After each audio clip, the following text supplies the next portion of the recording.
son los saberes, las experiencias, incluso los imaginarios que tiene un sujeto previo a lo que va a aprender. No es solamente la conceptualización. A veces no logro conceptualizar formalmente un aprendizaje. No sé formalmente qué es, pero sí tengo una experiencia, un imaginario, un temor, una duda, una pregunta alrededor de ese concepto. Y todo es válido. Cuando un profe allí nos escribía, es un formato, es válido saber que para ese maestro es un formato, porque depende para nosotros que sea ese plan individual de ajuste razonable, de esa manera lo vamos a asumir y de esa manera también lo vamos a diligenciar. Parte desde dónde lo estoy concibiendo. Esos 60 planes individuales de ajuste razonables que fueron una muestra, aunque es una muestra pequeña, tratamos de representar todas las localidades de la ciudad. Entonces, como ustedes pueden ver en el mapa, tenemos 20 localidades en la ciudad y tenemos FIAR de esas 20 localidades. 3 instituciones educativas de cada una de estas localidades nos enviaron unas muestras de planes individuales de ajuste razonables de algunos de sus estudiantes para poder leerlos. Entonces tenemos 3 PIAR por cada una de las localidades, a excepción, por supuesto, como ustedes bien lo saben, de Candelaria, Teusaquillo y Sumapaz, que solamente tienen 2 instituciones. Pero también recibimos PIAR de Manos en Red, de la Red de Saberes, y de Tiflored, porque queríamos también identificar cuáles son esos avances y esos aspectos por fortalecer que tenemos al momento de diligenciar los PIAR. Gracias, Jens. Entonces, fueron de las 20 localidades de Bogotá. Esos planes individuales de ajuste razonables que analizamos entre todos también representaron diferentes zonas, ¿sí? ¿Cómo le estamos diligenciando a aquellos maestros que estamos en las zonas urbanas? ¿Qué consideraciones tienen los maestros que están en zonas rurales o en zonas de expansión? Y queríamos identificar cuáles son esas características que empiezan ustedes a identificar en los estudiantes que hacen parte de esos contextos también físicos donde están los estudiantes. Esos PIAR también queríamos que representaran los diferentes grados de la escolaridad. Porque era importante, porque sabemos que un reto distinto enfrenta al maestro de grados iniciales, de transición primero, un reto distinto enfrenta al maestro de la básica primaria, que regularmente en nuestra estructura dentro del sistema educativo oficial es un maestro que está con todas las áreas, y otra cosa son los retos que enfrenta un maestro ya de secundaria y de la media, incluso de la básica y de la media, cuando son maestros rotativos que están a cargo de una o dos áreas en particular y es el mismo estudiante, es un PIAR que debe ser diligenciado por diferentes voces allí. Entonces, cada uno de esos nos representa unos retos muy importantes que identificamos, que nos permiten decir que en este encuentro hay que dar ciertas respuestas. Y también es importante que esa muestra representara diferentes tipos de discapacidad, que pudiéramos encontrar en ese diligenciamiento cuáles son esas formas de caracterizar, cuáles son esos elementos que se identifican cuando diligenciamos planes individuales de ajuste razonables para personas con discapacidad auditiva, física, intelectual, múltiple, psicosocial, y aunque hablamos de discapacidad, nos llegaron algunos PIAR de trastornos específicos del desarrollo. Sabemos que no es un tipo de discapacidad, sin embargo, fueron planes individuales de ajuste razonables que nos llegaron. Y aparte de los tipos de discapacidad, que tenemos una muestra de las diferentes localidades de la ciudad y en sí, pues eso nos permitió precisamente identificar lo que nos suele pasar. ¿Qué encontramos al hacer esas lecturas? ¿Sí? ¿Cuáles fueron esos hallazgos que nos permiten a nosotros reconocernos? ¿Cómo se estructura esta reflexión? Porque a partir de este momento van a iniciar unas intervenciones de las panelistas que les mostramos ahorita, que nos presentamos al inicio. Como ustedes bien lo saben, profe, el plan individual de ajuste razonables tiene 3 anexos, ¿sí? Tiene un primer anexo, que es la información general del estudiante, como ustedes pueden ver en pantalla, ustedes ya lo conocen, pero lo estamos recordando. Son 3 anexos, el primero es información general del estudiante, la información para la matrícula. Tenemos el anexo 2, que es el plan individual de ajustes razonables, y tenemos el anexo 3, que es el acta de acuerdo. Esos son, lo que ustedes ven a la izquierda, los anexos del PIAR. ¿Sí? El instrumento que nos envía el Ministerio de Educación Nacional desde la versión 14, que la mayor parte de ustedes utiliza ese instrumento, el instrumento enviado por el Ministerio de Educación Nacional, que está estructurado por 3 anexos. Pero de esos anexos, de esas lecturas que hicimos a esos anexos, surgieron unas perspectivas de reflexión que vamos a analizar hoy.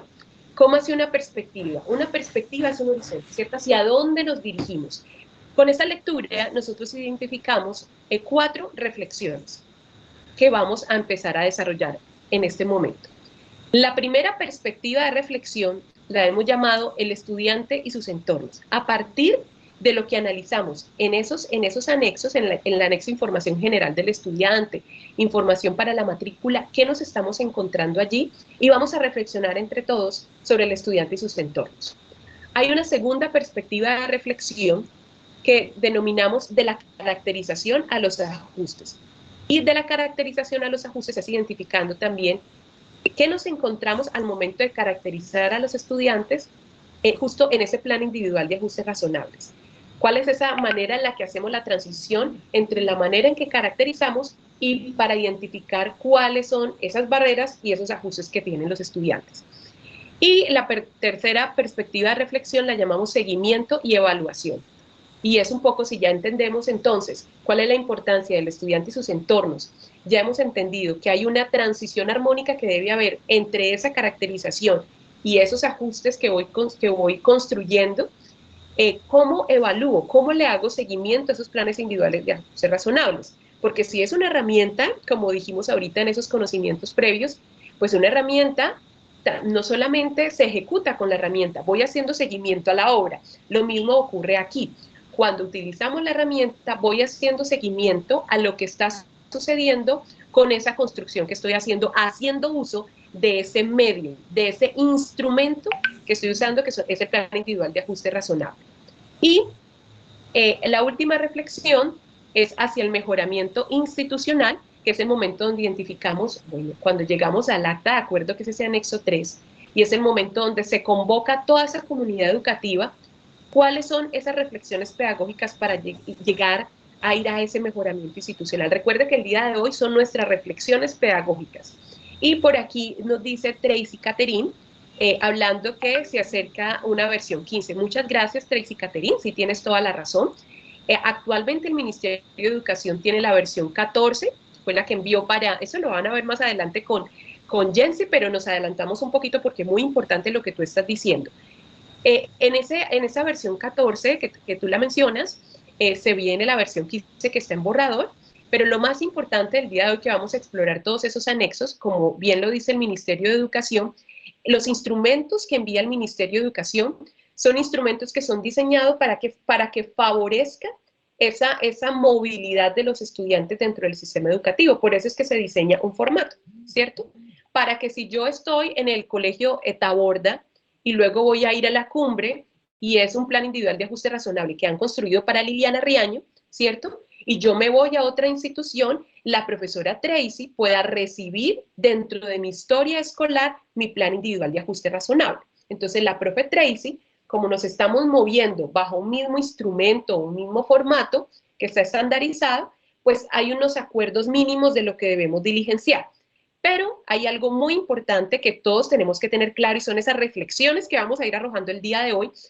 El Ministerio de Educación Nacional ha sido muy claro que si bien existen esos instrumentos, dentro de nuestra autonomía institucional podemos crear unos instrumentos propios, lo podemos hacer, siempre y cuando tengan esos criterios mínimos. Por eso es tan importante las reflexiones del día de hoy. Sabemos, por ejemplo, dentro de la revisión que hicimos en esos análisis, que algunas instituciones no estaban con la versión 14, incluso algunas habían bajado el borrador de la versión 15 que se está manejando desde el ministerio, aunque no es la oficial, pero ya la estaban diligenciando, pero teníamos un buen grupo de instituciones que tenían sus propios instrumentos. Y la pregunta que nos hacía un maestro, ¿lo puede hacer? Sí, claro, pero usted puede crear su propio instrumento, pero debe tener esas reflexiones mínimas. Por eso, el día de hoy vamos a identificar qué es lo mínimo que debe tener ese plan individual de ajuste razonable si yo, dentro de mi autonomía institucional y dentro de mi rol como docente de apoyo, decido que puede haber un instrumento, por ejemplo, más sencillo, de mejor lectura para mi equipo, pero con la condición que tenga esos requerimientos mínimos que permita que ese instrumento acompañe la vida escolar del estudiante. Entonces, hemos dicho ya varias cosas para nuestros apuntes el día de hoy.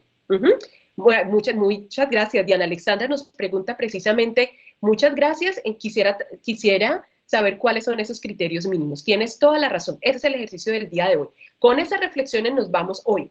¿Cuáles son esas reflexiones? Y esas reflexiones nos van a permitir hacer esas revisiones, esas autoevaluaciones. Entonces voy a mirar, porque muchos no entregaron sus planes individuales, pero ya los tienen de sus maestros. Entonces vamos a identificar, si yo diseñé un instrumento, ¿ese instrumento cumple con esos criterios mínimos? Listo. Entonces empezamos precisamente, ya entendimos que vamos a estructurarla a partir de unas perspectivas de reflexión y vamos a empezar con nuestra primera perspectiva, Jens. La primera perspectiva, y ustedes van a escuchar en Jens y en Franci y en Luz Estela por la tarde una expresión, lo que nos suele pasar, ¿cierto? Y lo que vamos a decir aquí son dos aspectos clave. Ya sabemos que aquí lo estamos haciendo a partir de una lectura colectiva que hicimos de unos instrumentos que son de ustedes, de todos nosotros. Y lo hicimos con un objetivo pedagógico y es construir aprendizajes. Este fue nuestro conocimiento previo también, de esa manera lo construimos. Y vamos a identificar una frase que va a ser muy reiterativa el día de hoy es, ¿qué encontramos? ¿Qué es lo que nos suele pasar al momento de diligenciar ciertos anexos? Y ese es el apunte, profe. No sé, mire, yo también tengo mi libreta de apuntes y en esa libreta usted va a identificar, bueno, la primera reflexión que vamos a hacer es sobre el estudiante y sus entornos. ¿Por qué es importante eso allí? Usted va a identificar allí, ya vimos que en los anexos comprendidos en esa reflexión tienen que ver con la información general y todos esos datos de matrícula del estudiante. Entonces, bueno, damos paso a Franci precisamente para nuestra primera reflexión. Muchas gracias, Liliana. Bueno, profes, entonces, como decía Liliana, vamos a empezar con el primer apartado y es el del estudiante, ¿sí? Conocer el estudiante y sus entornos. Para ello, entonces los invito a que participemos aquí en el chat respondiendo a esta pregunta. ¿Qué información requiero para conocer al estudiante? ¿Qué consideran ustedes, profes, que tenemos que saber o qué información recolectamos para poder saber quién es ese estudiante, cómo es ese estudiante?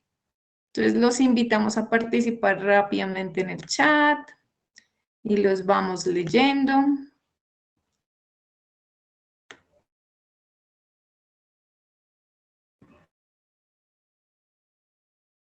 Dice la profe Andrea, las habilidades e intereses, no solo las dificultades, súper importante. Las habilidades y fortalezas, entorno educativo y familiar, dice la profe Diana Canro. La profe Karen dice dinámicas familiares. La profe Jamie Bernal dice historia familiar, antecedentes. Ay, se me fueron. Bueno, yo veo que están bien completas. Trayectoria educativa también. Expectativas de la familia y el estudiante, ¿cierto? El diagnóstico, dice la profe Joana Cerquera. Dice la profe Nuria, anamnesis del estudiante. Bueno, muchas gracias, profes, por todo. Súper, miren, el profe Nicolás dice apoyos en casa, se asiste a terapia, ¿cierto? ¿Cómo son esas dinámicas familiares? Entonces vamos a verlo más adelante. Siguiente diapositiva, por favor. Muchas gracias, profes. Vamos a seguir leyéndolos, el temperamento, el diagnóstico, el proceso terapéutico, pedagógico, si ha recibido apoyo familiar. Bueno, vamos muy bien. Ahí nos vamos complementando entre todos, ¿no?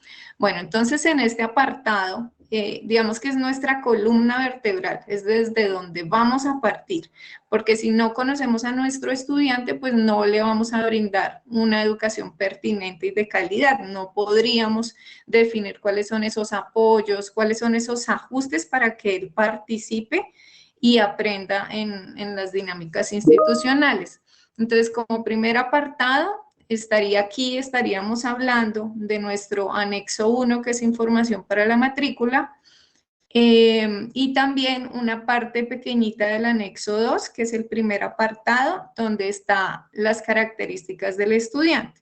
Entonces, en el anexo 1 está información general, que contiene los datos personales del estudiante, nombres y apellidos, fecha de nacimiento, edad, En el entorno salud, también que está en ese mismo apartado. Entonces, si asiste a terapias, si tiene diagnóstico, ¿cierto, profes? En el entorno hogar está como cuál es esa dinámica familiar, con quién vive el estudiante, quién es el cuidador principal, que también es súper importante, a qué se dedican los padres. En el entorno educativo, ¿qué vendría? En el entorno educativo viene cómo ha sido esa trayectoria educativa del estudiante, si ha estado en otras fundaciones, si el curso anterior fue aprobado o es repitente. En características del estudiante, que ya estaríamos hablando del apartado, del primer apartado del anexo 2, ahí, ¿qué se dice? Debe haber una descripción de ese estudiante, que ya ustedes aquí también lo han venido compartiendo, profes, y entre esas características, vamos a seguir a la otra diapositiva, entre esas características estaría cuáles son las habilidades de ese estudiante, ¿cierto? Alguna profe mencionaba ahí no tanto las dificultades, sino también las habilidades, ¿cierto? Resaltar las habilidades. Los intereses, los gustos del estudiante, qué competencias tiene para el curso en el que está, ¿sí? Eso también es muy, muy, muy importante. Vamos a seguir ahora sí a la próxima. Entonces, ¿qué encontramos, profes, en los peer que analizamos? Encontramos que de esta información general y de entornos, el 23% no lo presenta, ¿sí? El 7% está incompleto y el 70% está completo. Entonces tuvimos, digamos que en general, un muy buen balance. Hay algunos aspectos por mejorar, pero creo que vamos bien, vamos por buen camino. Siguiente diapositiva, por favor. Entonces, acá vamos a mostrarles unos ejemplos de lo que encontramos. Entonces, en esta parte de entorno salud, este es un ejemplo donde el profe que lo elaboró lo hizo muy juicioso, está muy completo, pero ¿qué encontrábamos en otros? Por ejemplo, aquí en esta pregunta de ¿tiene diagnóstico? Si tiene diagnóstico médico, algunos no les escribíamos la X de si sí tiene o no tiene, y entonces se queda uno pensando, ¿será que tiene diagnóstico? Le faltó preguntar hacer esa pregunta, indagar, o realmente es que no tiene diagnóstico, o si está asistiendo a terapia, ¿cierto? Si toma algún medicamento, es súper importante conocer esta información también, ¿sí? Porque hay algunos medicamentos que pueden hacer que el estudiante esté como un poco somnoliento, digámoslo así, que tenga unos momentos en que esté más activo en clase y otros en que esté más pasivo, ¿cierto? Entonces es importante conocer qué medicamentos está tomando, con qué frecuencia, cómo estos medicamentos nos pueden afectar el desempeño del estudiante.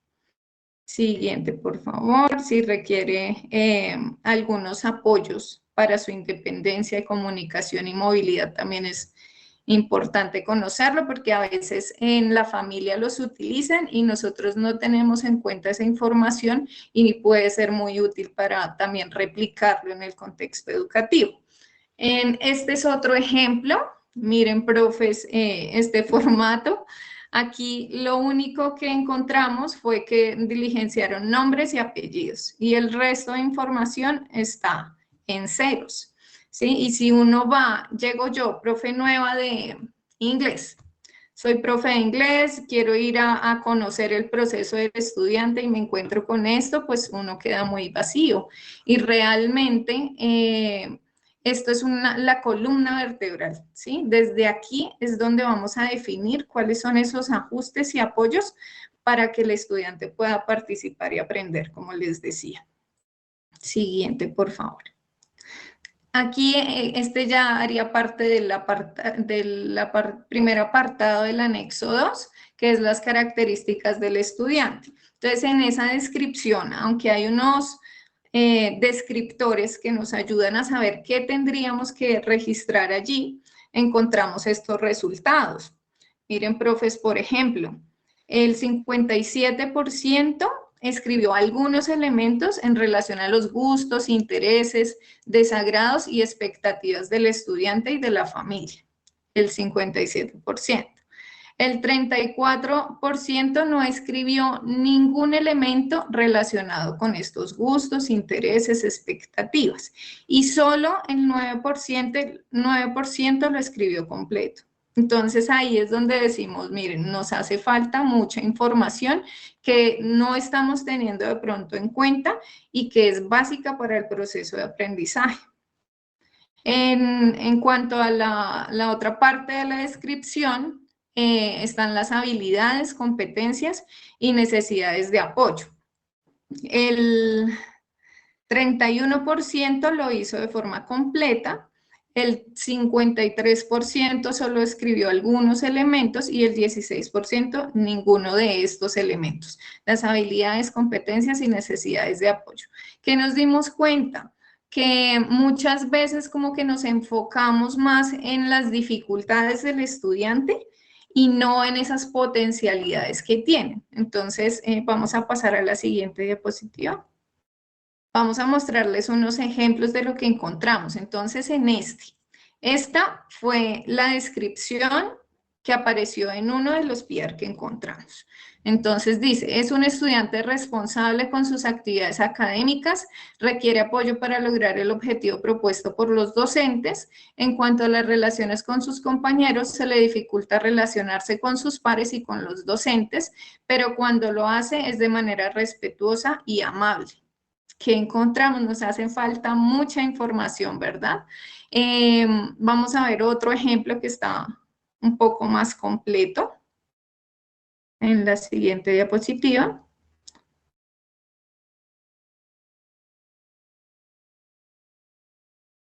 Siguiente diapositiva, listo. Ahí está. Entonces aquí digamos que tenemos un poco más de información y estos son los descriptores que yo les decía que nos sirven de guía, donde dice descripción general del estudiante con énfasis en gustos, intereses o aspectos que le desagradan, expectativas del estudiante y la familia. Entonces allí, por ejemplo, cuando les decía que nos enfocamos mucho en las dificultades, en algunos describimos no sabe leer y escribir, ¿sí? Y creo que ahí podríamos buscar la forma de decir, no, más bien, en el proceso de lectura y escritura va en este proceso, va en el reconocimiento de las letras, va en la escritura de palabras o va en la lectura de imágenes, ¿sí? Buscar la forma de poder reconocer esas habilidades que tiene el estudiante y que podemos aprovechar para la participación en clase, para eliminar barreras y para definir esos apoyos y ajustes razonables. Siguiente, por favor. Bueno, y aquí esta imagen es una imagen de una persona que se ve como la silueta, ¿cierto? Vemos la silueta de la persona y también vemos al interior como una radiografía, ¿sí? Se ven los huesos, se ve la parte interna. Entonces, ¿por qué es importante la información general y caracterización pedagógica? ¿Por qué es importante conocer a nuestro estudiante? ¿Cierto? Ahí esta es la reflexión que queremos llegar con este apartado. ¿Qué información tengo que conocer de ese estudiante para poder hacer un proceso educativo acorde y pertinente para él? La idea es no solo ver lo que podemos ver de forma superficial por fuera, como con esta imagen, yo podría decir, ah, sí, es un hombre o es una persona, ¿sí? Pero la idea es invitarlos a ustedes, profes, y que ustedes puedan también llevar esto a las instituciones educativas y los docentes de aula empiecen a conocer más a fondo al estudiante, ¿sí? Que puedan reconocer quién es ese estudiante internamente y cómo se relaciona con sus diferentes entornos, porque a partir de allí es que definimos cómo vamos a trabajar con él, qué estrategias me pueden servir, qué están haciendo en casa y qué podemos aprovechar en el aula. Esa es la invitación que les hacemos, profes. Yo creo que siguiente diapositiva.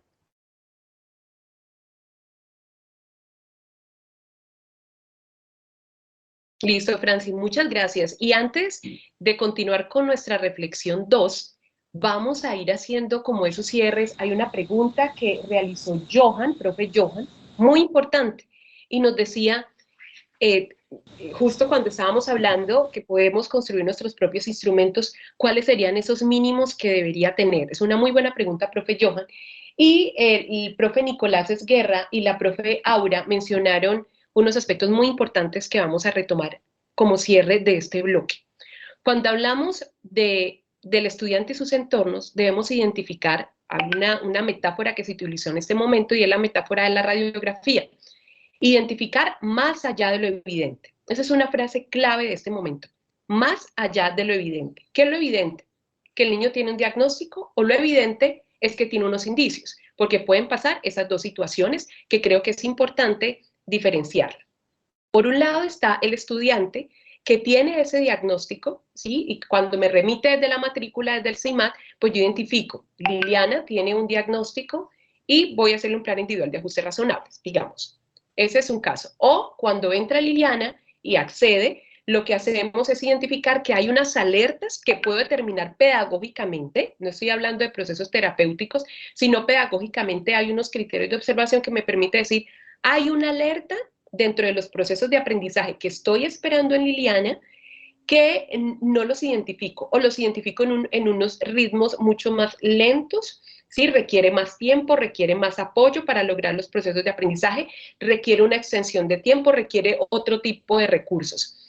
Entonces, sea por un diagnóstico o por unos indicios a partir de una alerta pedagógica, entonces digo, debo hacerle un plan individual de ajustes razonables. Pero hay algo muy importante cuando hablamos de más allá de lo evidente. Y es algo clave antes de seguir a nuestra siguiente reflexión. Recuerde que no todos los estudiantes tienen plan individual de ajuste razonable. Eso es muy importante. Es muy importante por algo que mencionaba, se me escapó el nombre de la profe, decía, tenemos que hacérselo a los 40. Es una pregunta muy importante. No, no. Si yo tengo 40 estudiantes, no voy a hacer 40 PIAR. Lo que hacemos, y eso precisamente lo dice el decreto 1421, y desde antes del decreto se hablaba del diseño universal de aprendizaje. Y el diseño universal de aprendizaje caben allí todas las metodologías que tengan diversidad de estrategias, que tengan diversidad de métodos y de técnicas de agrupación. Por ejemplo, cuando estamos hablando de metodologías como enseñanza para la comprensión, trabajo por proyectos, trabajo de investigación, gamificación, los que trabajan a partir de procesos de gamificación, son diferentes alternativas metodológicas que se llaman diseño universal de aprendizaje porque convocan a todos mis estudiantes. Es decir, lo que nos dice el decreto 1421 y desde antes de su existencia nos estaba movilizando a todos los pedagogos, a todos los docentes a enseñar de manera diversa. Que cuando yo entrara a mi clase planeara a partir de una diversidad que permitiera estimular diversos sentidos, que permitiera allí identificar y explorar a partir de diversas formas de expresión que tienen los estudiantes, sin importar si tienen o no algún tipo de discapacidad. Cuando o sea que eso parte desde ese punto, eso lo vamos a explorar muy juicioso el 9 de marzo. Pero en términos generales, cuando yo estoy trabajando a partir de metodologías abarcadoras, por eso se llama universal, abarcan a un colectivo, pero pese a esas metodologías que están vinculando diversidad de estrategias, Liliana, que está dentro de esos 40 estudiantes, no logra avanzar en sus procesos de aprendizaje o lo hace, pero lo hace en unos ritmos muy básicos, entonces yo debo construir ese plan individual de ajuste razonable, por eso se llama individual, porque es para Liliana. Entonces esa pregunta, profe, se me escapa su nombre, es muy importante y por aquí la profe Sandra acabó de escribir y bienvenido dice, me encantaría, se me escapó, me encantaría una capacitación en DUA. Sí, señora, el 9 de marzo hablaremos sobre el DUA porque el DUA es la base para hablar del PIAR. No podemos hablar del PIAR si no hemos hablado del DUA. ¿Por qué? Porque probablemente cuando yo estoy trabajando a partir del principio del diseño universal de aprendizaje, yo no voy a tener que hacer PIAR a todos mis estudiantes, ¿sí? Ni a todos los estudiantes que tengan una condición de discapacidad, aquellos estudiantes que lo requieran y no en todas las áreas, porque la manera en la que estoy enseñando, vamos a hablar del caso Liliana, tiene una discapacidad intelectual, pero la manera en que está enseñando mi maestra Aura a partir de trabajo por la diversidad metodológica existe. Estoy enseñando a través de los proyectos y trabajo de manera grupal, tenemos trabajo entre pares, nos fortalecemos, me permite a mí trabajar de manera oral, utilizar material concreto, realizar procesos de investigación, preguntas, mesas redondas, toda esa diversidad hace que Liliana esté avanzando, por ejemplo, en los procesos de matemáticas, pero en los procesos de lenguaje aún necesita apoyo. Entonces ese PIA lo que hace es identificar cuál es esa barrera que persiste en ese proceso de aprendizaje desde el contexto para Liliana. Entonces miren cómo desde el DUA, y por eso clave, profe, lo que dice, cómo el DUA también nos va minimizando también en términos de cuáles son esos planes individuales de ajustes razonables que debo hacer y a qué estudiantes. Por eso nuestro acompañamiento es clave. Lo segundo, cuando estoy haciendo esa caracterización, y por aquí el profe Nicolás Esguerra y la profe Aura mencionaban algo supremamente importante, porque esos entornos, esta reflexión se llamaba estudiante y entorno, porque para poder comprender el estudiante iban esos mínimos requeridos que preguntaba profe Johan. Cuando yo estoy hablando del entorno salud, es importante saber, uno, si tiene ese diagnóstico o si tiene unos indicios, una alerta, por ejemplo. ¿Sí? Cuando Liliana ingresa, lo primero que hacemos en el ejercicio es, eso lo vamos a fortalecer el 9 de marzo, es hacer un proceso de diagnóstico, donde podemos identificar esos procesos de aprendizaje, ¿sí? Y aunque Liliana no tenga un diagnóstico, hay una alerta en su proceso de aprendizaje que me está activando a mí pedagógicamente una ruta, ¿sí? Por eso, en ese entorno salud, es importante preguntarnos si tengo o no tengo el diagnóstico, poder identificar con la familia, ¿sí? Otras características del estudiante que me permita ampliar ese indicio que tengo, ¿sí? O si tiene el diagnóstico, identificar si el estudiante cuenta con una atención integral, porque es distinto un estudiante que tenga la misma condición de discapacidad y que tenga o que no tenga apoyos externos. Es distinto el proceso, ¿sí? Y eso lo debo saber. Entonces, ¿qué es importante allí? Identificar si tiene ese diagnóstico, pero identificar dentro de salud, identificar si cuenta con apoyos externos o no. ¿Y qué tipo de apoyos? ¿Por qué es importante? Porque eso me permite a mí como maestro identificar qué tipo de atención integral tiene ese niño o si no la tiene. Cuando yo me entero de eso, lo vamos a ver el 9 de marzo, puedo activar otras rutas. Sé que Liliana requiere unos apoyos integrales, ¿sí? Y voy a orientar a la familia cómo debe recibir esos apoyos, cómo debe activar las rutas de salud. Entonces, el entorno salud clave es ese diagnóstico y si lo tiene, esos apoyos terapéuticos. ¿Sí? En el entorno familiar, hay algo que mencionaba Francia allí y lo clave allí es poder identificar, recuerden, que el padre o el acudiente, padre, madre o acudiente, es el mediador en casa de los procesos de aprendizaje. Es clave allí conocer las características de ese mediador. El 9 de marzo vamos a focalizar conceptualmente. Pero, ¿qué debe ir ahí, profe Johan? Debe ir allí cuál es esa característica del entorno familiar, un ejemplo puntual, ¿sí? Si el niño vive en zona rural o zona urbana, si el caso, por ejemplo, de su padre, madre o cuidador son personas que son alfabetizadas o no. Piense, por ejemplo, en el caso de Liliana, que es una niña que no sabe leer y escribir, y es clave dentro de esa característica, la pregunta que me tengo que hacer para ese plan individual de ajuste razonable es, ¿quién es la persona que lo acompaña en su proceso? ¿Mamá, papá, tío, abuelo? Ese acudiente o familiar, ¿qué nivel de escolaridad tiene? ¿Sabe leer y escribir? Eso es importante porque si Liliana requiere un apoyo en esos procesos de aprendizaje que estoy trabajando desde el aula, yo debo saber si ese mediador es alfabetizado o no. ¿Por qué es importante? ¿Sí? Porque puede que yo desde el desconocimiento del entorno familiar, cuando ya veamos el acta de acuerdo, yo vincule a la familia con una serie de actividades que no está al alcance de su competencia dada la situación que tienen como familia y que es una situación que yo no puedo resolver, pero debo saberlo. ¿Para qué? Para que en esas actas de acuerdo, esas actividades que por supuesto puede hacer la familia, pero voy a mediarlas de acuerdo a sus posibilidades. Entonces, en el entorno familia debo saber el contexto en el que vive, pero quién acompaña el proceso de aprendizaje y las características de ese mediador. Por ejemplo, muchos de los estudiantes están acompañados por personas de la tercera edad y súmele otras variables, por ejemplo, que tenemos algunos casos en zonas rurales que leímos que son personas de la tercera edad que no son alfabetizadas. Entonces, todo eso es importante allí. Y cuando estamos hablando de esas características, y con eso cerramos para dar paso al siguiente bloque, es importante que cuando pensemos en ese estudiante como esa radiografía, que vamos a ver más allá de lo evidente, no solamente nos basemos en lo que el niño no sabe hacer, el niño, la niña, el adolescente o el joven, porque cuando identificamos lo que no sabe, no podemos hacer nada, ¿cierto? Si yo digo no sabe leer, ¿qué puedo hacer frente a esa información? Es importante registrarlo, claro, pero más allá de lo que no sabe hacer, debemos identificar qué es lo que el niño sí sabe hacer, el niño o la niña, qué sí sabe hacer y cómo lo hace. Entonces, más allá de lo evidente, no solamente qué sabe, sino qué sí sabe hacer y de qué manera lo hace. Porque es importante. Vamos a retomar el ejemplo de Francia. Entonces, Liliana tiene una discapacidad intelectual, trabajo a partir del DUA, identifico que en todos los procesos avanza a su ritmo, pero en los procesos de lectura y escritura aún no. Ya sé que no sabe leer y escribir.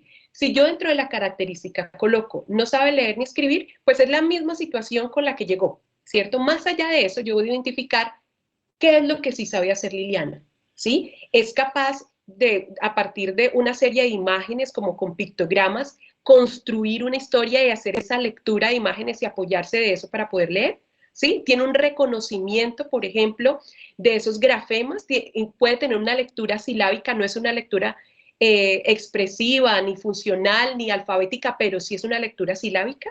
Entonces, todo eso es importante porque eso se convierte en lo que vamos a ver en el siguiente bloque. Entonces, no identifico solo lo que no sabe, sino lo que sabe y de qué manera lo hace. En el 9 de marzo vamos a aprender qué tipo de estrategias usar en el aula que me permitan observar esas habilidades de los niños para pasar más allá de lo evidente, ¿sí? Estrategias que me permitan poner en juego unos criterios de observación para pasar, como nos dice en nuestra siguiente perspectiva de reflexión, de la caracterización a los ajustes. Entonces, muchas gracias a los profes. Sí, señora, profe Andrea, antes de que pase Jensi, tiene toda la razón. Profe France, por acá, da chulito, sí. Profe, manito arriba, sí, así es, profe. Nos dice que desde los gustos e intereses podemos potencializar. Son dos aspectos, ¿no? Poder identificar. El 9 de marzo vamos a hablar mucho sobre eso, pero en términos generales es los gustos, los intereses y las habilidades me dan la posibilidad de saber cuál es el punto de partida, las posibilidades que tiene ese estudiante, pero también necesito identificar cómo lo hace para poder identificar en qué nivel del proceso se encuentra. Entonces, sigamos precisamente, Jensi, con ese siguiente bloque que hemos llamado esa reflexión de la caracterización que acabamos de hablar a los ajustes que encontramos, que nos suele pasar, y luego, al igual que este momento, empezar a esas reflexiones pedagógicas que van quedando y esas tareas ya tenemos una tarea que nos queda en este bloque, Jensi, antes de que tú hables, una profe que nos dejó una tarea, porque aquí estamos en tareas, y una profe nos dice, de eso que acabaste de hablar, me parece importante que luego hablemos de duda. Perfecto, profe, anotadito allí. Ok, bueno, muchas gracias. Bueno, entonces, profes, vamos a hablar ahorita de esa conexión de lo que se acaba de presentar, ese espacio de recoger la información general del estudiante, sus entornos y hacer la caracterización del estudiante para tener el insumo necesario para los ajustes. Una maestra decía ahorita, es que es súper importante poder conocer esta información porque entro con el 100% de aquello que puedo tener de mi estudiante. No es una información que se observe en su desempeño, no es una información que encuentre en la interacción con el estudiante, sino que es una información que debo levantar en entrevista con los padres, debo levantar desde la interacción previa que tengo alrededor de ese estudiante en el momento de la matrícula. Entonces, es muy importante tener en cuenta esto. Por otro lado, tener en cuenta que esa caracterización es valiosa. Si bien investigo y tengo un diagnóstico, el diagnóstico no me define mi estudiante qué desempeño tiene, ¿no? Pero el diagnóstico y toda esa información previa sí me da como unas orientaciones para realizar la valoración. Es decir, si yo sé que el niño, el estudiante, tiene una insuficiencia motriz de origen cerebral, una parálisis cerebral, entonces yo con esos preconceptos, con esas ideas, me acerco al estudiante y oriento mi valoración. Bueno, entonces tengo que revisar en mi estudiante cómo está ese agarre, cómo está esa independencia, esa postura, cómo está la fatiga, en qué, cuánto tiempo, qué tipo de variaciones de actividad física debo hacer con mi estudiante para poder orientar ese proceso educativo.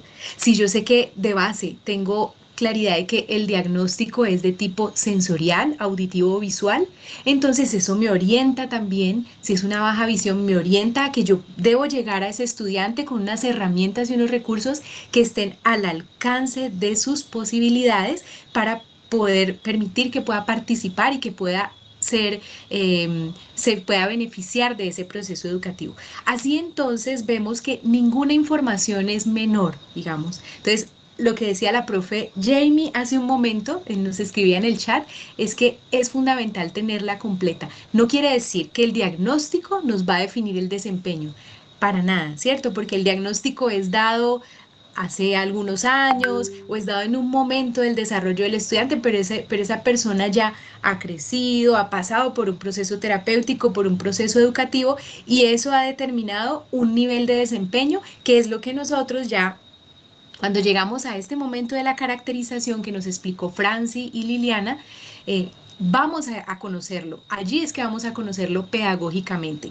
Y es claro, por ejemplo, que podemos tener dos personitas con el mismo diagnóstico y desempeños totalmente diferentes porque tiene que ver todo el proceso de desarrollo, todo el proceso del entorno, de la estimulación que ha recibido y de lo familiar, bueno, lo social, lo educativo. Entonces, eso debe ser una base nuestra. No desdeñemos información que nos está pidiendo esta propuesta de instrumento PIAR, pero démosle a cada elemento su lugar para poder ir avanzando, porque somos maestros y pedagógicamente nuestro principal rol está en movilizar esos procesos de aprendizaje y llevar a los estudiantes a reconocer en ellos sus propias habilidades y poder operar, poder avanzar con ellas. Entonces, esta conexión de la caracterización a los ajustes razonables nos va a determinar lo importante de ese momento de caracterización. Y nos hablaba Francia ahorita de que la caracterización tiene como dos capítulos o dos miradas. Una inicial que tiene que ver con los gustos, los intereses, los desagrados, las expectativas. Y quiero decir cómo es de importante eso para nuestros ajustes, porque conociendo los intereses, yo sé hacia dónde dirijo los ajustes, sé qué le puede motivar, sé qué es lo que le puede al estudiante movilizar desde la emocionalidad, desde la participación para ese proceso de aprendizaje. Si conozco lo que le desagrada, entonces también eso puede orientar mis ajustes. Si sé que le desagrada untarse o manejar texturas diversas, entonces en mis ajustes yo voy a intentar utilizar eso a favor de ese proceso de aprendizaje, utilizar ese conocimiento para proponer situaciones en las cuales el estudiante fluya y de repente pueda avanzar en esos desagrados, pero no voy a empezar por allí, digamos. Entonces, es fundamental esa información. Y la información del segundo capítulo de las características, que es ya sobre habilidades, competencias, capacidades, necesidades de apoyo, pues es la que me determina cómo está preparado ese estudiante para el grado escolar al que ingresa y qué tipo de adecuaciones debo hacer de lo propuesto para el grado para este estudiante. Entonces, todo que ver allí, lo que mencionaba ahora Liliana del DUA, del Diseño Universal de Aprendizaje, aquella sombrilla que me cobija la gran mayoría de los estudiantes y sus desempeños,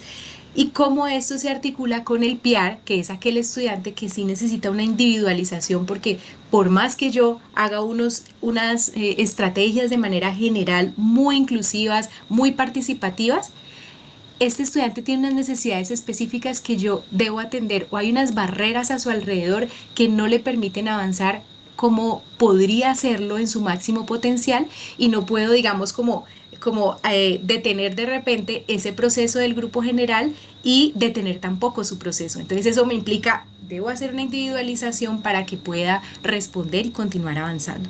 Entonces llegamos al momento de los ajustes. Como ustedes saben, profes, los ajustes razonables son ese segundo anexo que viene con la caracterización y luego nuestra tabla de ajustes razonables. Entonces allí encontramos, profes, que debemos articular esa caracterización con los ajustes razonables. Pero, ¿qué significa eso? Lo que acabamos de decir, todos esos datos que recojo previamente van directamente relacionados con qué es lo que yo debo hacer.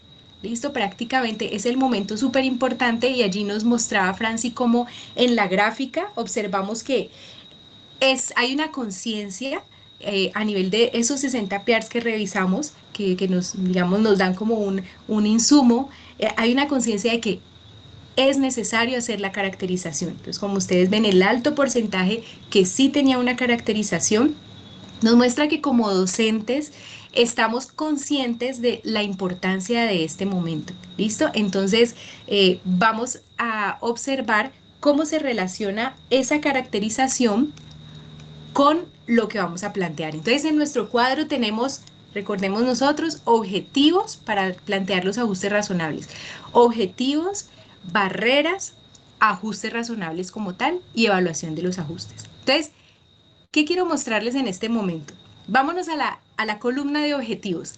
Aquí tenemos 3 ejemplos, diferentes PIAR diligenciados por algunos de ustedes, maestros, y vamos a buscar aquí cuál sería la opción más adecuada, que ustedes, maestros, pueden ir diciendo allí por el chat, cuál les parece a ustedes la más adecuada para diligenciar este campo de objetivos. Entonces, estos 3 ejemplos son del área de ciencias naturales, allí está el grado escolar, transición los 2 primeros, cuarto grado el tercero.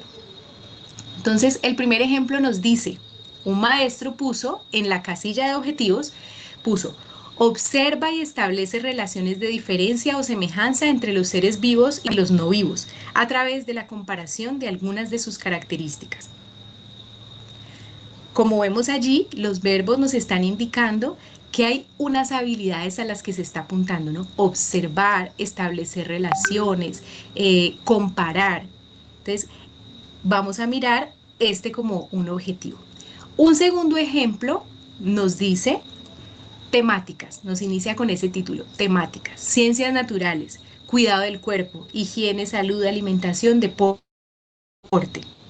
identificación del género, niña, niño. Tercero, los sentidos, sus funciones y cuidado. ¿Okay? Entonces, esto también lo obtuvimos de uno de los PIAR. Desde el título mismo nos está hablando de temáticas, ¿listo? Y el tercer ejemplo, que también está en el área de ciencias, nos dice ciencias y la frase es lee y escribe nombres de animales. Tenemos entonces estos 3 ejemplos, profes, y vamos a identificar cuál para ustedes es digamos, el que debería ir allí en esa casilla de objetivos. Y ahí vamos como explicando, como reconociendo cuáles son cuál es esa pertinencia.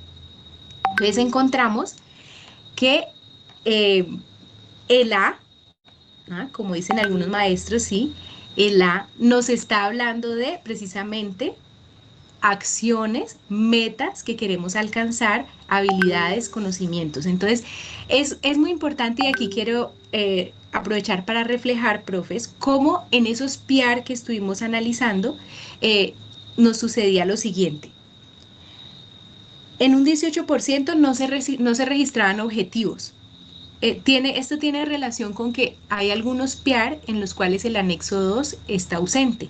Y no porque el estudiante no requiera, porque digamos no se especifica que el DUA es suficiente y que no requiere de la adecuación, de la individualización, sino porque no está ese apartado, ¿listo? Ese es un 18%. En el 42% nos sucede esto de que no corresponden los objetivos que se registran con lo que se solicita en ese apartado. ¿Por qué no corresponde? Porque como vemos aquí en el anterior, en algunos momentos se escriben temáticas en vez de objetivos o se escriben actividades como vemos en el numeral C en vez de objetivos. Entonces, recordemos, profes, nos vamos aquí a la gráfica, que en esta versión 14 que estamos manejando, la columna de los objetivos nos está apuntando a definir los objetivos del grado. Allí no estamos haciendo ajustes, aún no estamos ajustando al desempeño del estudiante, aún no. Entonces, lo que se solicita en ese momento es definir los objetivos del grado, teniendo en cuenta los estándares básicos de competencia, los derechos básicos de aprendizaje y apuntándole, muy importante, a la competencia, a la habilidad, no a la temática, no al contenido. Esto va a ser supremamente relevante, profes, porque si nosotros le apuntamos en los objetivos a las habilidades, esa habilidad es la que se desarrolla. La temática no me permite ver un punto de desarrollo. Si yo estoy hablando de los seres vivos y no vivos, ¿cómo veo allí si el estudiante avanzó, si sus habilidades se especializaron, si logró desarrollar? No lo veo. Entonces es clave, profes, primero, como diligenciamiento de esta versión 14, que en los objetivos propongamos allí los del grado, es decir, los objetivos generales, y que sean en términos de objetivos, que sean en términos de competencias. Eso es clave. Y fíjense cómo estamos hablando de planes individuales de ajustes razonables para estudiantes para la atención a estudiantes con discapacidad o con trastornos específicos del aprendizaje, pero estamos hablando de un esquema pedagógico que cobija a todos, el enfoque por competencias. Si nosotros trabajamos desde el enfoque por competencias en nuestra propuesta pedagógica general, el trabajo de adecuación es mucho más fluido, porque si yo le apunto a la competencia, estoy apuntándole a un proceso que tiene un escalonamiento, que tiene un desarrollo. Entonces yo puedo identificar qué estudiantes pueden ir en cierto nivel y qué estudiantes van en este otro proceso y cómo voy generando avances para cada uno de ellos. ¿Listo, profes? Entonces tenemos ese primer momento. Y el 40%, como vemos aquí, registra acordes los objetivos. Registrar acorde es que se registren en términos de competencias y que se registren los objetivos del grado general. Bueno, vamos a un segundo elemento que es supremamente importante y son las barreras. Las barreras tiene que ver, la presencia de las barreras en nuestro plan individual de ajustes razonables es clave porque nos está hablando de una concepción sobre la discapacidad, donde la discapacidad se acentúa o se minimiza de acuerdo al entorno. Entonces, cuando hablamos, profes, de las barreras, estamos hablando del contexto. Estamos hablando de aquello que alrededor del estudiante está favoreciendo o está obstaculizando esos procesos de desarrollo, participación y aprendizaje de nuestros estudiantes. En esos términos, profes, queremos reflejarles mediante esta diapositiva algunas respuestas que encontramos en los PIAR. Entonces, vamos a mirar. La respuesta A nos dice que las barreras son atención dispersa, poca tolerancia a la frustración, conflictos familiares, no controla impulsos, no logra pasar de lo concreto al abstracto, a lo abstracto, dificultades de convivencia, y asimismo podemos ir avanzando, dificultades en su proceso verbal, frases ininteligibles, pensamiento concreto, dificultad para realizar la copia, no logra tomar dictado. Entonces allí, profes, identificamos, estamos registrando barreras del contexto. Listo, vamos con el segundo ejemplo. El segundo ejemplo nos dice, ven, las barreras que se están dando para este periodo es la de no poder evaluar a los estudiantes de manera presencial. Allí contextualizamos, recordemos, profes, que estos PIAR fueron los diligenciados durante el año 2021, donde nos encontrábamos en virtualidad, algunos en alternancia y unos cuantos en presencialidad en ese transcurso del año. Entonces, una barrera, nos la sitúa aquí la maestra o el maestro, es esa virtualidad que no nos permitía evaluar al estudiante, reconocer cómo va, si esa actividad que hice logró el propósito. Otra barrera que nos planteaban era que no haya un alto compromiso por parte de sus familias para el cumplimiento de las tareas y guías asignadas. Es decir, la guía se iba para casa, pero faltaba ese acompañamiento de la familia, que era quien estaba allí haciendo ese equipo, ese engranaje con la institución en el momento de la virtualidad. Y por último, no hacer anticipación del cambio de actividades. Entonces, profes, allí es clave que podamos poner en comparación estas dos diligenciamientos de las barreras. La barrera, como la planteamos en ese cuadro del PIAR, la barrera que debemos identificar es esa barrera del contexto, esa barrera del entorno, que no me permite que el estudiante pueda desarrollar su máximo potencial. Entonces, encontramos en la A, como ya leíamos, encontramos limitaciones o dificultades del estudiante. Entonces, allí no estamos haciendo ese análisis o esa verificación del entorno, sino que nos estamos ubicando las barreras en el estudiante. En este caso, la opción B nos está mostrando cómo se hace el ejercicio de identificar qué es lo que puede estar sucediendo en el contexto y en el entorno que obstaculice el proceso del estudiante. El ejemplo C nos dice entrega oportuna de las guías de trabajo, desarrollo de guías completas. En las guías se puede comprobar que el estudiante desarrolla las actividades, pero cuando se cambia la forma de retroalimentar y evaluar ese trabajo, es posible evidenciar que el niño no realiza por sí solo las actividades, por lo tanto, no avanza. Bueno, entonces, profes, miremos en el chat cuál será la respuesta que les parece a ustedes más apropiada y ya hemos ido poniendo pues como las claridades. Entonces, allí vemos, en la opción A, vemos que se centra en las dificultades o limitaciones del estudiante. Aquí se mencionan conflictos familiares, digamos, esto tendría que ver con el entorno, pero tiene esa combinación. La opción B nos está hablando de esos obstáculos del entorno y la opción C nos habla acerca de también procesos del estudiante, ¿cierto? Si entrega las guías, si lo hace de manera oportuna y a su vez nos está hablando, nos está combinando también con decir, es que como que el estudiante no está haciendo la guía solo, sino que está recibiendo más apoyo del que debería y esto también obstaculiza. Por ahí sí podemos encontrar una barrera. ¿Qué encontramos si nos vamos aquí al balance de los 60 PIAR revisados? Encontramos que en el 40% no corresponde la barrera diligenciada con lo solicitado. ¿Por qué no corresponde? Por lo que acabamos de decir ahora, se centra en las limitaciones o dificultades del estudiante. Eso, profes, es el reflejo que queremos mostrar en este encuentro y es que es importante tener claro que esa barrera no son las limitaciones y dificultades del estudiante, ¿listo? Como punto de partida. Un 36% que hace, combina barreras y limitaciones, entonces allí hay una combinación de ambas, ¿listo? Y en un 24% nos centramos en las barreras del contexto, que digamos son las que esperamos diligenciar, ¿listo, profes? Bueno, entonces el tercer aspecto es el de los ajustes razonables.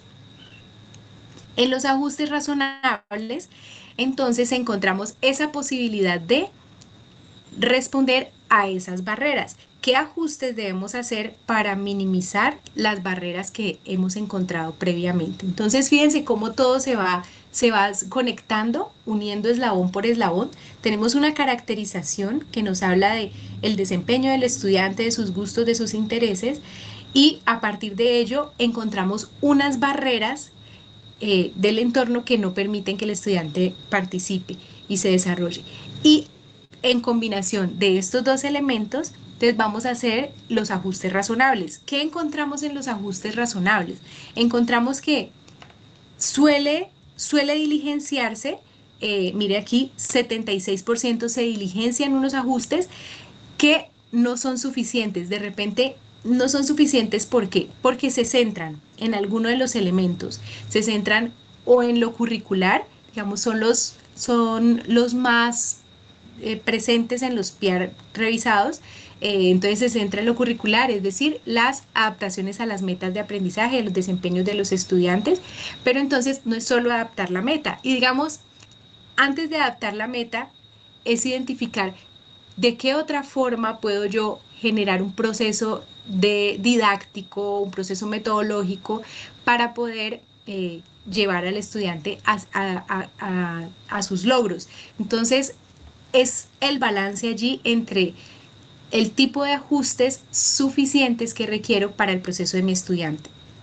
Entonces, puede ser que no sea suficiente por eso, o porque solamente entonces hablo de ciertas organizaciones metodológicas. Voy a ubicarlo adelante del salón, voy a manejar los tiempos, como dice por allí, pero no estoy hablando como de todo ese compendio de ajustes que puedo plantear para mi estudiante. Entonces, como ejemplo, por aquí hay unos ajustes, dice la tiempo, darle mayor tiempo en relación con sus compañeros y actividades mediadas por intervalos de descanso. Clave, sabemos que de acuerdo a esa caracterización, el estudiante puede necesitar ese tipo de ajuste en los tiempos. Esto lo podríamos denominar como un ajuste de tipo metodológico. Y me identifico allí como de qué forma desarrollar ese proceso. Aquí el ejemplo B nos dice metodología. Instrucciones claras y cortas basadas en el uso de lo concreto, empleando material variado, tapas, colores. Fíjense aquí en este ejemplo nos habla de la metodología, pero esto está apuntando más a la didáctica. Cuando hablamos de la didáctica hablamos de los materiales, de las consignas, de las formas de movilizar ese aprendizaje en el hacer del proceso del desarrollo de una secuencia didáctica, de una actividad. Entonces, ajustes de este tipo también. Y en el ejemplo C encontramos ajustes en contenidos, que nos dice el docente, resuelve situaciones problemas, mínimo 2, basadas en su contexto inmediato, empleando solo sumas y restas sencillas, apoyadas con material concreto, con apoyo intermitente. Entonces, es clave, profes, que podamos esas adaptaciones a las metas formativas, ubicarlas aquí en los ajustes razonables y que podamos desplegar como a qué es aquello a lo que le apuntamos cuando el estudiante, a que el estudiante aprenda. Entonces, esos ajustes son claves. Algo que para mencionar dentro de lo que encontramos, profes, en los PIAR leídos, en ajustes razonables, es que en algunas ocasiones, digamos, hay como unas orientaciones en el instructivo PIAR, que es un documento del MEN, por ejemplo, nos dicen ajustes, hay estos ejemplos de ajustes. Entonces, en ocasiones en esos PIAR, si uno se va a relacionar todos los elementos, se encuentra que los ajustes no tienen mucha relación con las barreras, no tienen mucha relación con esas características del estudiante. Entonces, nos podemos apoyar, digamos, en esos documentos genéricos que nos dan unas recomendaciones a nivel general, pero es muy importante que depuremos y que haya una relación entre ese ajuste que se plantea y ese proceso del estudiante. Entonces, así logramos una coherencia horizontal en ese capítulo de ajustes razonables, que en este momento en la versión 14 está dado por un cuadro, una tabla, que nos está planteando los elementos vistos. Objetivos para el grado, barreras desde el contexto y ajustes razonables, que son aquellas estrategias, aquellos apoyos que yo voy a especificar para mi estudiante. Tal vez aquí es donde está el mayor aporte que yo voy a hacer a ese proceso educativo con mi estudiante, ¿no? Porque es aquí donde yo voy a reunir cuáles son esas opciones que voy a utilizar para el avance. Entonces, si bien en este 76% decimos no son suficientes, porque es que la caracterización me está diciendo que el estudiante tiene dificultades con el código escrito, todavía no ha podido superar la lectura, lee solamente sílabas, palabras de 2 sílabas. Entonces, esos ajustes me deben plantear que debo utilizar ciertas estrategias, debo adecuar esas metas de aprendizaje, debo adecuar esas metodologías, esas didácticas, esos tiempos de trabajo y esos apoyos que el estudiante requiere. ¿Cómo entonces voy a superar si él no sabe leer y escribir? ¿Qué tipo de apoyos y con qué frecuencia, intermitentes, generalizados, qué tipo de apoyos necesito ubicar allí para que el estudiante pueda beneficiarse del proceso y avanzar en desempeño que él se encuentra en el momento. Y en un 18% encontramos unos ajustes suficientes en la medida que, como lo decía ahorita, responden a esa coherencia horizontal de lo que nos va dando, vamos trabajando alrededor del piano. Bien, y pasamos a la tercera perspectiva de reflexión, Liliana. Hola Jensi, pues precisamente sigue Franci, donde vamos a hablar, ya sabemos quién es nuestro estudiante, de la caracterización a los ajustes, y esta tercera perspectiva de reflexión se llama seguimiento y evaluación. ¿Cómo hago seguimiento y evaluación a la construcción del PIAR? Ya hemos venido registrando unos comentarios, unas preguntas que vamos a retomar una vez finalice Franci.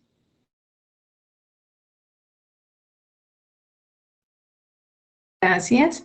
Gracias. Bueno, ahí volvemos. Jensi, porfa, gracias. Ahí está la presentación. Entonces vamos a hablar del seguimiento y la evaluación, ¿sí? Que es importante para poder decir si vamos a continuar haciendo lo que estamos haciendo dentro de nuestras prácticas pedagógicas o si hay que hacer algunos ajustes. Entonces vamos a ver la siguiente diapositiva. Listo. Entonces, tenemos estos ejemplos para que empecemos como nuestra reflexión. En evaluación de los ajustes, que es la última columna que aparece en el instrumento del anexo 2 del PIAR, estaban estas opciones. Entonces, algunos profes escribían: a pesar de la pandemia y de estar recibiendo clases de manera virtual, se evidenció que intenta realizar sumas sencillas sin llevar, empleando material concreto que hay en su casa. Colores, tapas, juguetes, aún se le dificulta la resta. Ahí estaríamos hablando de ¿qué? Como el desempeño del estudiante, ¿cierto? En la B, continúa con dificultad para la realización de restas, realiza 3 sumas sencillas. Es importante que inicie alternancia para reforzar de manera más directa este aspecto e ir subiendo el nivel de complejidad en contenidos. Aquí, ¿qué estaríamos hablando, profes? Ahí estaríamos hablando también de los desempeños del estudiante y hay como una recomendación, ¿cierto? En la metodología que se utiliza. Y la C dice, guías de trabajo. En la presencialidad se tiene en cuenta la observación de los comportamientos y habilidades cognitivas y funciones ejecutivas del estudiante. Una observación. ¿Ustedes cuál consideran que es la correcta?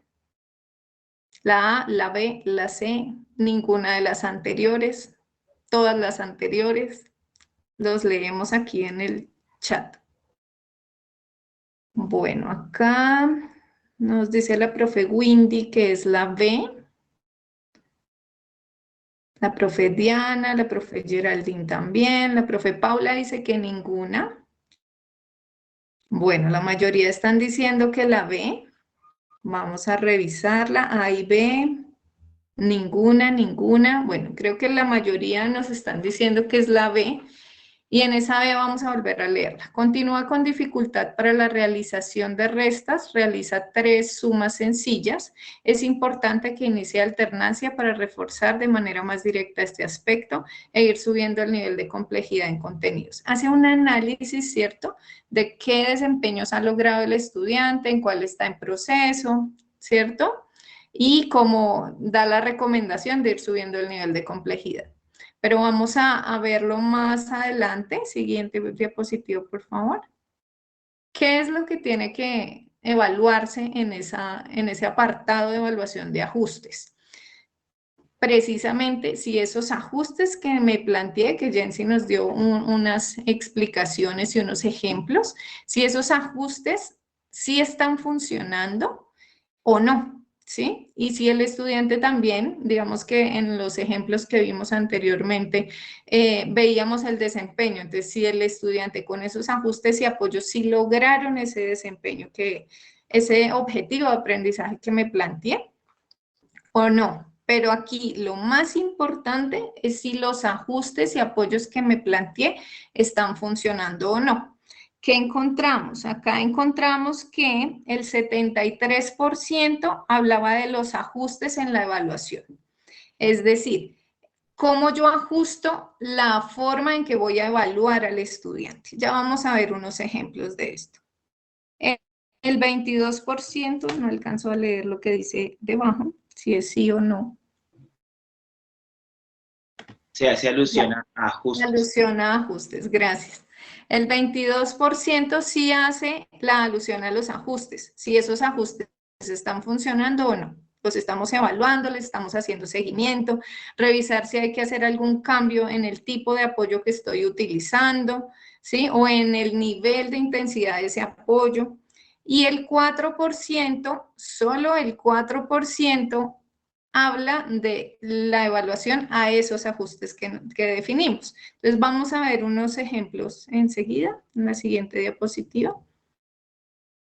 Entonces, por ejemplo, escribían en el apartado, los ejemplos que encontramos fueron: se realizó un ajuste porcentual al CIE, se comparte una rúbrica con los padres de familia para que estos participen en la coevaluación de los estudiantes, se realiza valoración de aprendizajes durante las clases personalizadas, refuerzos y en clases grupales. Aquí, ¿qué estamos viendo? Aquí estamos viendo que estamos hablando de esa metodología que vamos a utilizar para evaluar, pero no estamos evaluando los ajustes que nos planteamos y esos apoyos para el estudiante de forma individual. Siguiente, por favor. Aquí vamos a ver otro ejemplo. Y esta es la columna, la última, que vemos en pantalla, que dice evaluación de los ajustes. Ahí es donde tenemos que registrar si esos ajustes que nos planteamos sí están siendo oportunos, pertinentes para el estudiante. Entonces aquí, por ejemplo, vemos que queda vacío, ¿sí? Encontramos varios así, sin información, y ahí viene la pregunta: ¿por qué creen que esto puede estar pasando? ¿Sí? Puede ser porque no nos damos el tiempo o no nos dan el tiempo también en la institución para realizar ese seguimiento, podría ser, o porque no tenemos claro cómo hacemos el seguimiento, qué es lo que tenemos que evaluar, ¿cierto? Siguiente, por favor. Bueno, acá hay otro ejemplo. Entonces un ejemplo completo donde están los objetivos que no están redactados de la mejor manera. Las barreras, no hay barreras. Los ajustes razonables, que usa material concreto, tiene nociones de estadística, bueno, unas ideas. Pero en la evaluación de los ajustes dice: por falta de compromiso en casa, los objetivos no se lograron. La inasistencia no permitió el cumplimiento de los objetivos propuestos. Y el otro dice: en diferentes ocasiones se ha citado a la mamá y se han firmado compromisos, pero no han sido cumplidos. Ahí estamos evaluando únicamente al contexto familiar, ¿cierto? Entonces, aquí los invitamos, profes, a que hagamos un énfasis importante en cómo estamos evaluando, en poder evaluar realmente esos ajustes, esas estrategias, esos apoyos, las prácticas que estamos teniendo al interior del aula, que les corresponde a los docentes de aula, ¿cierto? Si sí nos están funcionando, si el material que le presenté al estudiante sí le sirvió o no, ¿cierto? Si le sirve para acceder a la información, si esas fichas o material visual adicional que le presté a mi estudiante está haciendo que él pueda entender de forma más fácil los contenidos, por ejemplo. Si estoy eliminando barreras, esa es súper importante, ¿sí? Que ese seguimiento me permita identificar si las barreras que encontramos acá en la columna que dice barreras, sí se están eliminando a partir de los ajustes razonables, de los apoyos y estrategias que estamos brindando. Siguiente, por favor.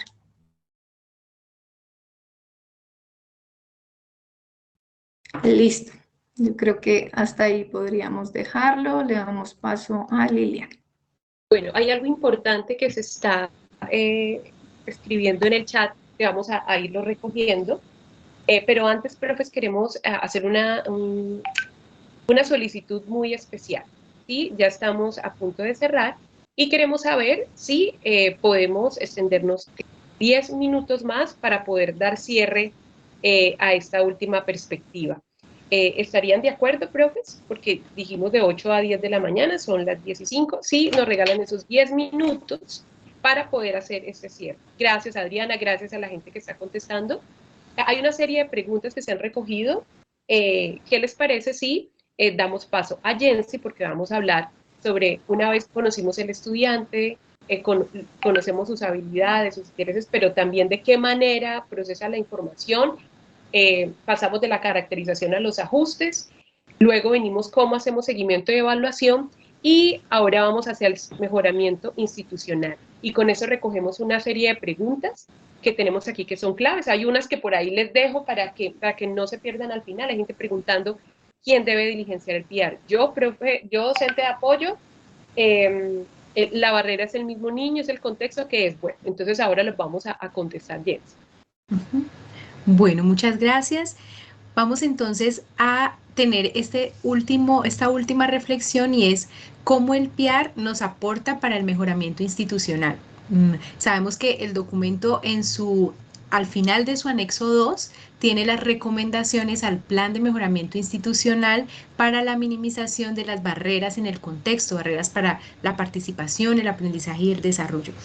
Con esa titulación, entonces, el objetivo es que como institución podamos avanzar en esas prácticas inclusivas, políticas y cultura inclusiva que permita ir construyendo un camino más cercano a lo que deseamos como inclusión educativa.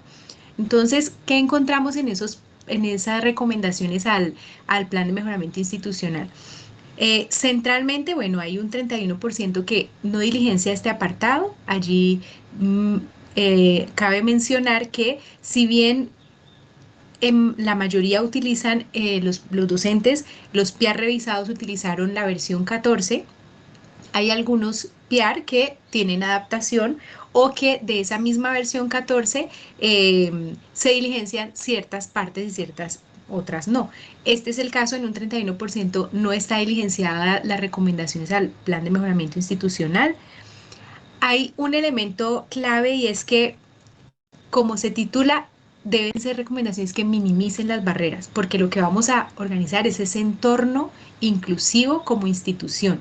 Entonces, recuerdan que hablábamos en un momento, 2 momentos atrás, de que las barreras están planteadas en ocasiones sobre las dificultades y limitaciones del estudiante, y que esa sería una mirada que no es, digamos, lo esperado, lo solicitado, sino la barrera del contexto. Entonces, si atrás las barreras no están apuntando al contexto, acá en las recomendaciones para el plan de mejoramiento institucional no hay una correspondencia con ese PR, con ese desarrollo de PR. Entonces, ¿qué puede pasar? Que de repente en las recomendaciones al plan de mejoramiento se hable de la familia, que la familia tenga mayor compromiso en el acompañamiento a las terapias, en el proceso de los servicios de salud.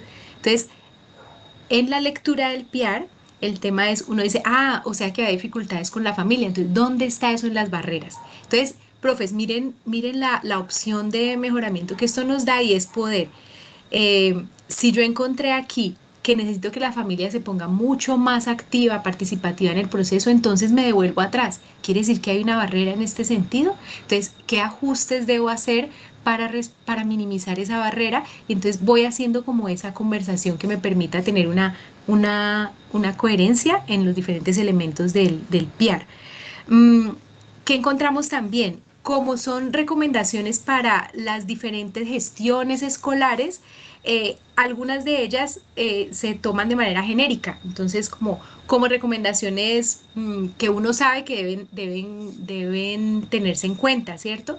Y no está mal, digamos. Lo importante es que, si bien pueden estar recomendaciones genéricas, lo puntual que nos aporte este PR, haber trabajado con este estudiante de dificultad auditiva, y todo lo que me implicó ajustar, y todo lo que me implicó llegar a conocer, tener un punto en el que él pudiera avanzar y fluir en su aprendizaje, que eso permee las recomendaciones para el plan de mejoramiento institucional. Entonces, digamos, esa es la mirada que que proponemos en un 29%, como lo vemos aquí, si hay una correspondencia con esas barreras y como ya lo hemos venido diciendo, la importancia es que eso que diligenciamos allí tenga una coherencia en todos sus apartados y que realmente pues sea un ejercicio, digamos, singular que nos permita tener avances como institución.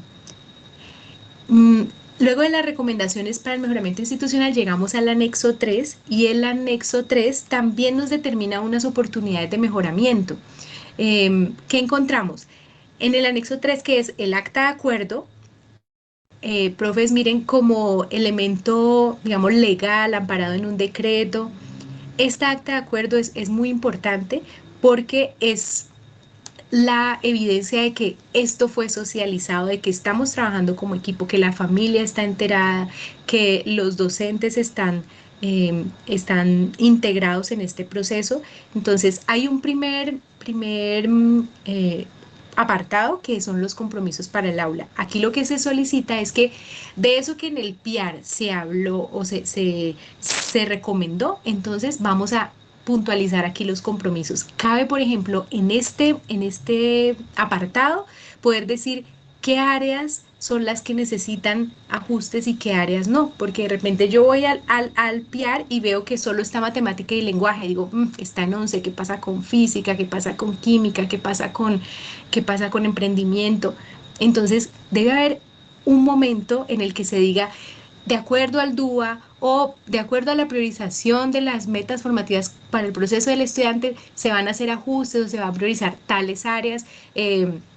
Entonces, es aquí, en este momento de los compromisos para el aula, donde podemos registrar cuáles son esas especificaciones que tiene ese trabajo con la individualización del estudiante. Entonces, encontramos aquí que un 33% no registra compromisos. Además que el instrumento nos dice, de ser necesario, adicional a lo que aparece en el PIAR, recoger lo que está en el PIAR, pero de ser necesario. Entonces, creo que esa frase allí nos da como la duda de, bueno, no es necesario o sí es necesario.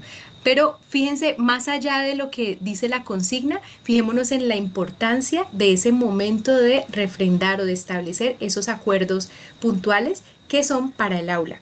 Un 27% tiene unos compromisos que son insuficientes. ¿En qué medida? En la medida que no involucra todos los actores que ya hemos dicho que están participando, familia, docentes, el mismo estudiante, los directivos. Y en un 40% los compromisos están de acuerdo al PIAR. Entonces uno se encuentra, profes como lectores, encontramos un ejercicio en el cual a partir de todo lo que se mencionó en el PIAR, aquí se hace un acta donde se recogen esos compromisos fundamentales. Y el último apartado de esta acta son las actividades para la casa. Recordemos, profes, que al final nos ubica en que debemos, a partir de ese PIAR, apoyarnos en el medio familiar.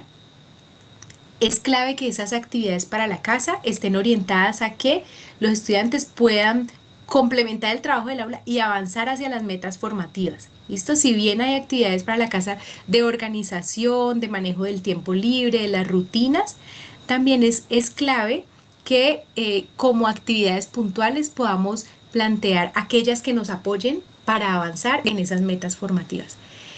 Entonces, ¿qué encontramos allí? Que en el 40% de esas actividades carecen de elementos, digamos, allí se plantea que se ponga el nombre de la actividad, la descripción, la frecuencia, entonces carecen de algunos elementos que son claves, digamos, para orientar a la familia.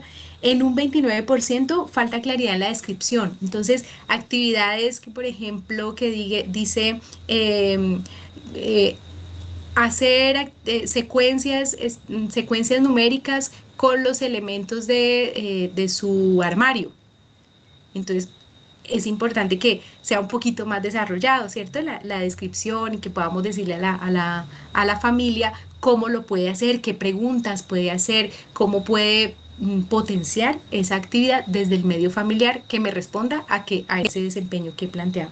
Y 31% muestra una claridad en la descripción, entonces digamos, aquí se cierra el instrumento, este es el último momento, el último apartado del PIAR, Pero entonces, Franci nos hablaba ahorita antes de los seguimientos. Es bien importante que determinemos esos seguimientos que están concretamente ubicados en la evaluación de los ajustes, porque es donde yo termino mi periodo académico, evalúo cómo me fue con estos ajustes y dejo recomendaciones o planteamientos para el siguiente periodo académico. Entonces, asimismo, esta acta de acuerdo, esto se va, digamos, necesita diferentes momentos, ¿no? Entonces, unas fueron las actividades que recomendé en el primer periodo académico, pero en el segundo periodo académico tengo otros compromisos nuevos porque hice una evaluación de los ajustes, hice un seguimiento y me determinó unos avances. Entonces, vale que podamos hacer acta de acuerdo por periodo académico, por momento en el que identificamos que es necesario establecer esos acuerdos y compromisos entre los diferentes participantes, y eso hace parte del seguimiento, y eso puede quedar planteado como una recomendación de mejoramiento institucional. Entonces, la invitación, profes, es a que el haber leído esos 60 PIARs, el haber conocido ese diligenciamiento, nos centra en qué es aquello que hemos avanzado, cuáles son aquellas claridades que ya tenemos y cómo podemos potenciar ese saber aplicado, esa experiencia, para cada vez hacer propuestas más de mayor pertinencia, de adecuación. Es clave, por ejemplo, en el mejoramiento institucional, que todos los docentes tengamos una misma línea. Entonces, a veces uno en los PIAR, por ejemplo, de secundaria, donde hay tantos docentes rotativos de áreas diversas, uno ve en ciertas áreas, sí, aquí está la barrera del contexto, y va a otra área y resulta que está pensado de manera diferente. Entonces este profe ya lo piensa la barrera más desde la limitación del estudiante. Entonces, esa posibilidad de, como institución, plantear un mejoramiento que me lleve a tener una claridad en los elementos, en las convencionalidades a las que nos enfrentamos al desarrollar estos PIAR, va a redundar en un mejor proceso de acompañamiento y de atención a estos estudiantes que requieren los planes individuales de ajuste razonables. Muchísimas gracias, ahí cierro este momento. Bueno, pues precisamente para cerrar, profes, mientras ustedes van diligenciando algo, yo voy contestando como algunas preguntas que hemos recogido supremamente importantes. Recordarles que ese primer encuentro es una mirada al contexto. Como lo decía por acá una profe que ya se me fue, dice muy enriquecedor el encuentro, porque es un encuentro para reconocernos, ¿cierto? Es una mirada al contexto. En nuestro segundo encuentro, la jornada que tenemos el 9 de marzo, es el momento de conceptualización. Vamos a conceptualizar anexo por anexo, ¿sí? Ya identificamos qué nos suele pasar y esas reflexiones pedagógicas que hay allí, y vamos a hacer un ejercicio de conceptualización. Mientras vamos escribiendo, profes, les voy comentando como algunas respuestas. Allí en el chat, profes, vamos a cerrar con el siguiente ejercicio. Vamos en el chat a escribir qué reflexiones construí hoy y en qué deseo profundizar. Son esas dos preguntas. ¿Qué reflexiones construí hoy y en qué deseo profundizar? Eso es clave, profe. Entonces, mientras ustedes escriben en el chat esas dos preguntas, lo recordamos nuevamente. ¿Qué reflexiones construí hoy y en qué deseo profundizar? Vamos respondiendo algunas preguntas mientras ustedes diligencian y nosotros vamos recogiendo esta información. El profe Johan y la profe Sandra Rocío hacían un llamado muy importante, y es recordar que esta no es tarea del docente de apoyo. Esto es un trabajo en equipo, en equipo. El docente de apoyo no es quien debe construir los planes individuales de ajuste razonables. Es un trabajo en equipo que debe ser liderado por el docente de aula regular, que es quien está con el estudiante, pero con el acompañamiento del docente de apoyo y de todos los profesionales, porque sabemos que las realidades institucionales son diversas, de todos los profesionales con los que cuente la institución para la mirada de ese estudiante. Eso es importante porque muchas preguntas en el chat alrededor de eso, y sí, vamos a aclararlo, el docente de apoyo no es quien lo dirige, no es tarea exclusiva del docente de apoyo, no, es del docente de aula regular, pero la función nuestra como docentes de apoyo es acompañarlo pedagógicamente en el proceso, hacer una tarea conjunta, porque nosotros como docentes de apoyo tenemos una mirada más consciente de ciertos procesos de acuerdo pues con la formación que hemos tenido. Mientras van escribiendo, gracias por las respuestas que han dado.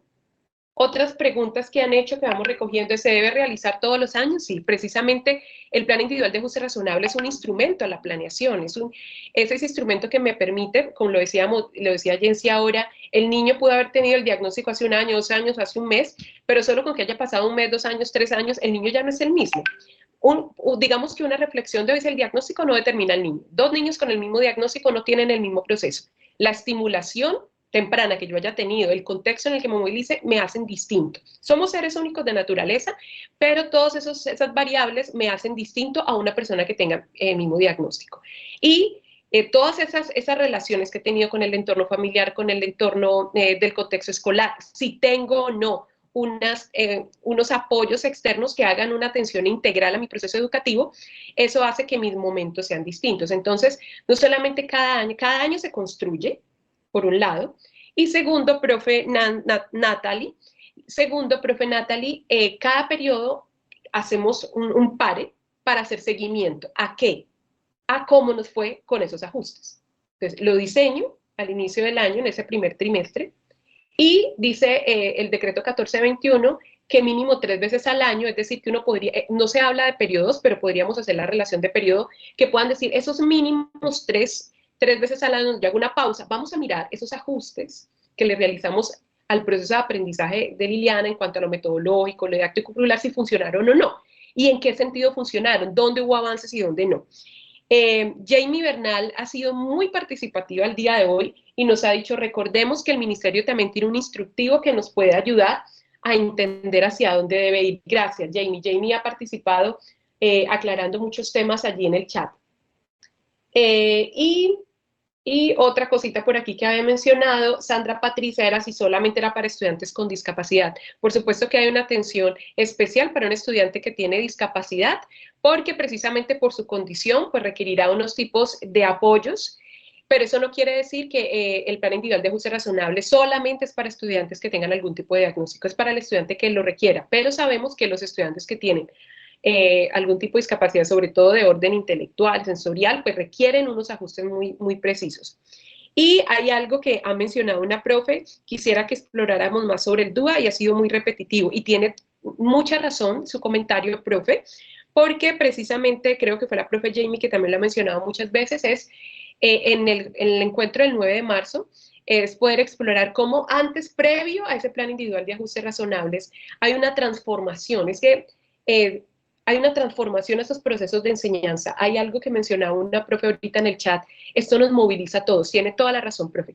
Hablar del plan individual de ajuste razonable no es una tarea solo del docente de apoyo, sino de todos los actores que están en la comunidad educativa y como cerró Jensi, involucra a la familia, porque es una atención que necesita, una atención integral que necesita a todos los estudiantes para activar a la familia, empoderarla del proceso, para activar las rutas de salud, si la familia no lo ha hecho, y para nosotros poder hacer una intervención pedagógica. Hay algo importante y es, hacían una pregunta más arriba, es, ¿el PIAR es un diagnóstico? No, el PIAR no es un diagnóstico, es una caracterización que uno hace de ese estudiante a nivel pedagógico. Digamos, no es nuestra competencia por unos indicios, decir, yo creo que el estudiante tiene una discapacidad intelectual. No, nosotros describimos unos indicios si no hay un diagnóstico y con la familia, en esas actas de acuerdo, si no tiene ese diagnóstico, podemos explorar con la familia cómo activar esas rutas para realizar un diagnóstico en el niño. No quiere decir que esperamos ese diagnóstico para poder atender. Nuestra atención es pedagógica. Entonces, muchísimas gracias. Bueno, gracias a todos los profes que están escribiendo. Todo esto que ustedes están registrando en el chat va a estar precisamente sistematizado para el ejercicio. Quisiéramos saber, para podernos ir, cómo se sintieron, profes, en este espacio, en esta mirada al contexto que vamos a conceptualizar el próximo 9 de marzo. Esperamos, profes, que puedan acompañarnos. Gracias porque estuvieron 111 personas de principio a fin, nos alegra mucho. Muchas preguntas, porque eso es un reto. Alguien mencionaba allí, no es tan fácil y tiene toda la razón. Es un reto educativo para todos, para la Secretaría de Educación, para todos los profesionales del sector educativo, para los docentes de apoyo y de aula. Un reto que asumimos entre todos. Sandra.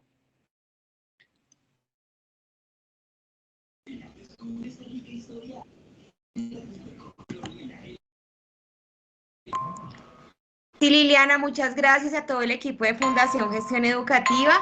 Creo que fue un espacio muy enriquecedor. Realmente esto tiene sentido cuando tenemos esta participación tan importante de las docentes, estos cuestionamientos, estas reflexiones que nos llevan también a proyectar muchas acciones desde el rol que desempeñan las docentes y pues a nivel institucional. Los invitamos a que puedan participar en los próximos encuentros para ir pues articulando todo este proceso de fortalecimiento y pues los esperamos en los próximos encuentros. Los de la tarde son la réplica de este mismo porque se han pensado en diferentes horarios para que ustedes puedan participar y sus otras compañeras docentes de apoyo en contrajornada o en el horario que bien pues se les acomode a sus intereses. Entonces, los que vamos a tener en el resto de la mañana y de la tarde, pues tendrán una réplica sobre este mismo. Entonces, los esperamos en los próximos encuentros. Muchísimas gracias y buen día para todos.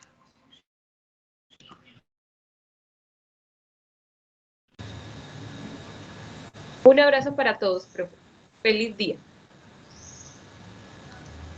Muchas gracias a todos. Hasta luego. Gracias, profes. Adiós.